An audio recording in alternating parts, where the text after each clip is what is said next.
नमस्कार विद्यार्थी मित्रांनो, BK प्रवीण देसले चॅनलमध्ये सर्व पालक व विद्यार्थ्यांचे स्वागत आहे. या चॅनलवर 5वी ते 10वी मॅथेमॅटिक्स या महत्त्वाच्या विषयासोबत इतर विषयांचाही व्हिडिओ अपलोड करत आहोत. तर चॅनलला सबस्क्राईब करा आणि सोप्या भाषेतील अभ्यासाचा लाभ घ्या. विद्यार्थ्यांनो, आज आपण धाडसी कॅप्टन राधिका मेनन या पाठाचा अभ्यास करूया. या पाठाचे लेखक आहेत मच्छिंद्र येनापुरे. ते प्रसिद्ध लेखक आहेत.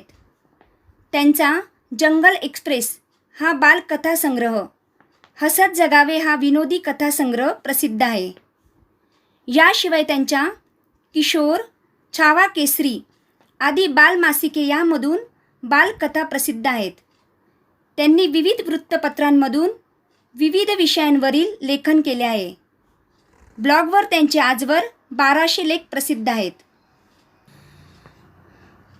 भारतीय मर्चंट नेव्हीच्या पहिल्या कॅप्टनचा मान भूषवणाऱ्या राधिका मेनन यांना इंटरनॅशनल मेरीटाईम ऑर्गनायझेशनने award for exceptional bravery at sea या पुरस्काराने सन्मानित केले आहे.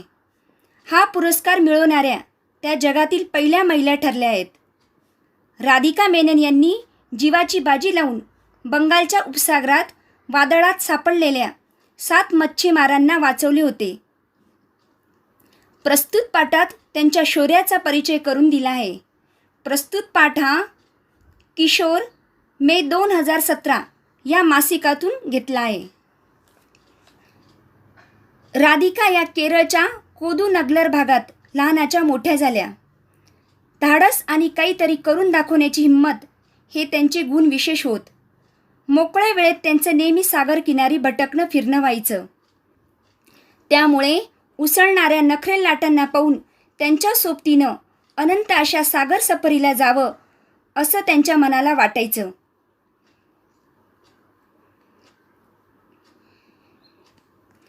या लाटांना पाहूनच त्यांनी नौसेनेत जायचं निश्चित केलं. सुरुवातीला त्यांच्या आईवडिलांनी त्यांच्या या निर्धाराला विरोध केला. निर्धार म्हणजे निश्चय. त्यांना वाटलं होतं की ही जोखमीची नोकरी आहे. आपली नाजूक मुलगी समुद्रातल्या धोक्यांचा सामना कसा करेल? पण उत्तुंग इच्छाशक्ती असलेल्या राधिकाने त्यांना यासाठी राजी केलं. उत्तुंग म्हणजे भव्य, राजी केलं म्हणजे एखाद्या गोष्टीसाठी तयार करणे. विद्यार्थ्यांनो, कॅप्टन राधिका मेनन यांचे बालपण केरळच्या कोदुनगलर या गावात गेले. धाडस हा त्यांचा मोठा गुण. समुद्रकिनारी भटकंती करताना लाटांना पाहून त्यांनी नौसेनेत जायचं ठरवलं. त्यांच्या आईवडिलांचा सुरुवातीला या गोष्टीला विरोध होता. पण उत्तुंग इच्छाशक्ती असलेल्या राधिकाने त्यांना यासाठी राजी केलं. पदवी मिळवल्यानंतर त्यांनी ऑल इंडिया मरीन कॉलेजमध्ये रेडिओ कोर्ससाठी प्रवेश घेतला. त्यांच्या घरापासून 30 किलोमीटर अंतरावर असलेल्या कोचीमध्ये कॉलेज होते. प्रशिक्षणादरम्यान राधिका यांना समुद्री जहाजातल्या संवाद प्रणालीची माहिती झाली. जहाजात काम करायला त्या फारच उत्सुक होत्या. प्रशिक्षण पूर्ण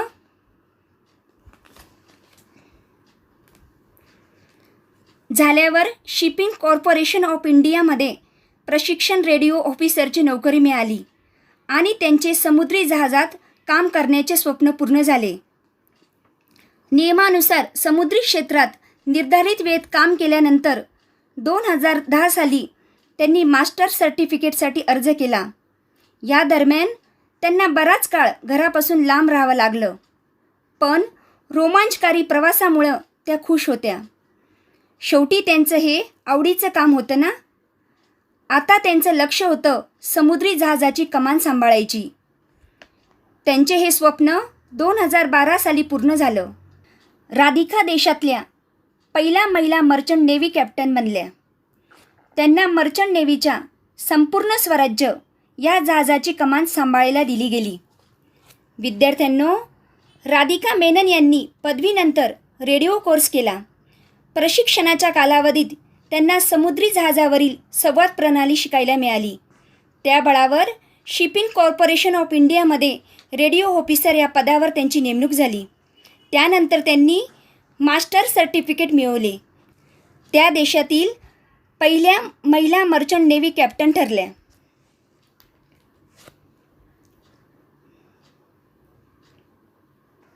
या दरम्यान त्यांचा विवाह नेव्हीमधील एका रेडिओ ऑफिसरशी झाला. एकाच व्यवसायात असल्याकारणानं नवऱ्याला त्यांच्या जबाबदारीची माहिती होतीच. आई बनल्यावर अडचणी वाढल्या.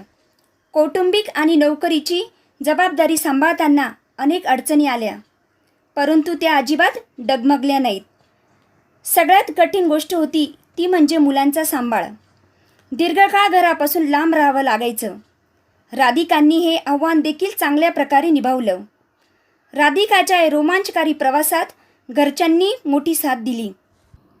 विद्यार्थ्यांनो, राधिका यांचा विवाह नेव्हीमधील एका रेडिओ ऑफिसरशी झाला. कौटुंबिक आणि नोकरीची जबाबदारी सांभाळताना अनेक अडचणी आल्या, परंतु त्या अजिबात डगमगल्या नाहीत. दीर्घकाळ घरापासून लांब राहावं लागायचं, परंतु राधिकाच्या या रोमांचकारी प्रवासात घरच्यांनी मोठी साथ दिली. 22 जून 2015 रोजी एक घटना घडली. तेव्हा राधिका संपूर्ण स्वराज्य जहाजावर तैनात होत्या. रात्रीचे जवळपास 11 वाजले होते. जोराच्या वादळामुळे समुद्र लाटांनी रौद्ररूप धारण केलं होतं. रौद्ररूप धारण करणे म्हणजे भयंकर रूप धारण करणे. मोसमाचा अवतार खतरनाक बनला होता. तेवढ्याच जहाजातल्या एका अधिकाऱ्याने ओडिशाच्या गोपाळपूर किनाऱ्यापासून 2.5 किलोमीटर अंतरावर मासेमाऱ्यांची नाव लाटांच्या गर्तेत सापडली असल्याचे सांगितले. नाव बुडणारच होती. नावेत असलेले लोक आपल्या जीवनाची शेवटची लढाई लढत होते. अधिकाऱ्याने तात्काळ राधिका यांना रेडिओवर सूचना पाठवली. मॅडम, समुद्रात एक नाव फसली आहे. त्यात असलेले मच्छीमार अडचणीत सापडले आहेत. सूचना मिळताच त्यांनी दुर्बिणीने समोर नजर टाकली. खरोखरच नाव बुडण्याच्या अवस्थेत होती. 22 जून 2015 रोजी रात्री 11 वाजता ओडिशाच्या गोपाळपूर किनाऱ्यावर मोठे वादळ निर्माण झाले होते. त्या वादळात मच्छीमारांची एक होडी सापडली. वादळ एवढे प्रचंड मोठे होते की एकाही मच्छीमाराचे प्राण वाचण्याची शक्यता नव्हती. अशा स्थितीत कॅप्टन राधिका मेनन यांना या आपत्तीची माहिती मिळाली.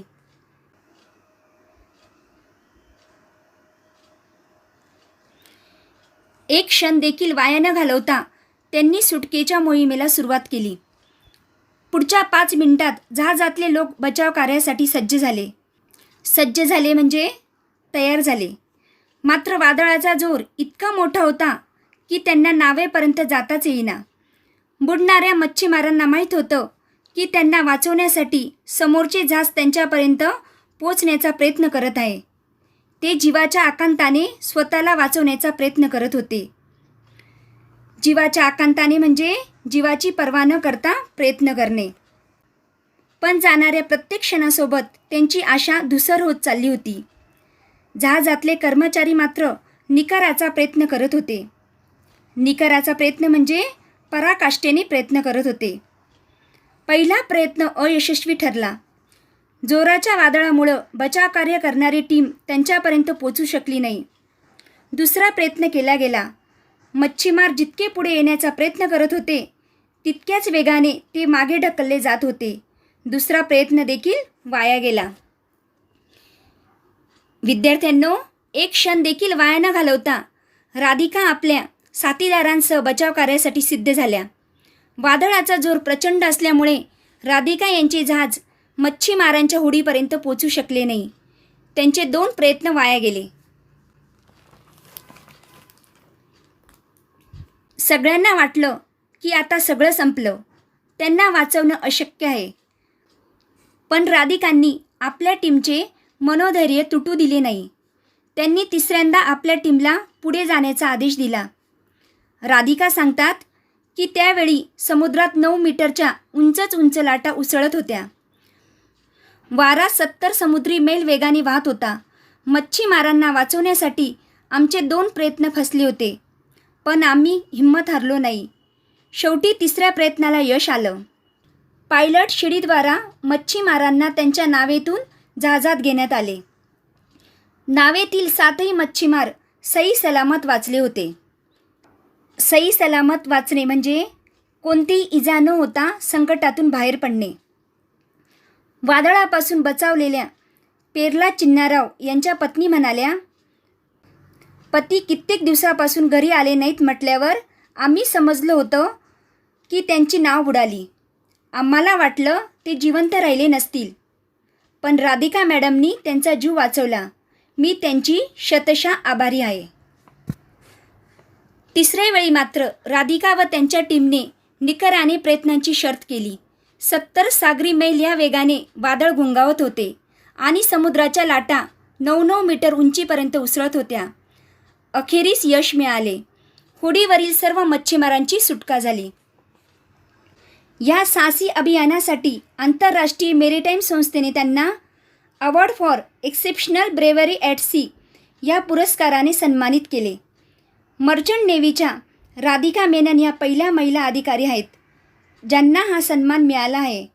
राधिका सांगतात, ज्यावेळी आम्ही जहाजावर असतो त्यावेळेला आम्ही आपण महिला आहोत की पुरुष याचा विचार करत नाही.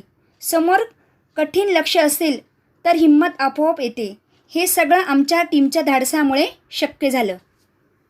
विद्यार्थ्यांनो, या पाठात लेखकांनी मर्चंट नेव्हीत पहिल्या महिला कॅप्टन हा मान मिळवणाऱ्या राधिका मेनन या केरळमधील कर्तबगार महिलेची यशोगाथा वर्णन करून सांगितली आहे.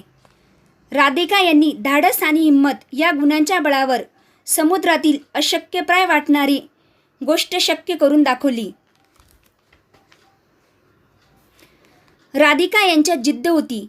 कोणत्याही संकटाला तोंड देण्याची हिंमत होती. संकट दिसले की त्यांच्या हृदयात धाडस उसळी मारून येई. 2दा अपयश आल्यावर त्यांनी तिसऱ्यांदा प्रयत्न करून मच्छीमारांना वाचवले. राधिका यांची जिद्द, हिंमत आणि संकटांना टक्कर देण्याचे धाडस या गुणांमुळे शक्य झाले. म्हणूनच संकटावर मात करण्यासाठी हिंमत व धाडस लागते. हे गुण असतील तर माणूस यशस्वी होतो, असे या पाठातून आपल्याला शिकायला मिळते.